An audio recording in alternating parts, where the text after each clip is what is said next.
Ukraina varonīgi turpina cīņu pret Krievijas agresiju. Šī cīņa ir tieši saistīta ar mūsu, Latvijas drošību un jebkuras valsts tiesībām pastāvēt kā suverēnai un neatkarīgai valstī.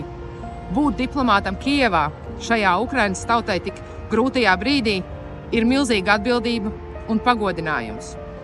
Latvija turpina būt viena no vadošajām valstīm Ukrainas atbalstam – militāri, politiski, diplomātiski, finansiāli un humanitāri.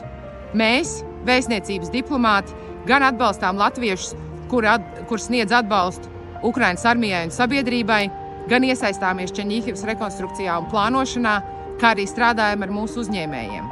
Ikdienā sekojam arī Ukrainas reformām un veicinām Latvijas praktisko atbalstu Ukrainas eiroatlantiskajai integrācijai.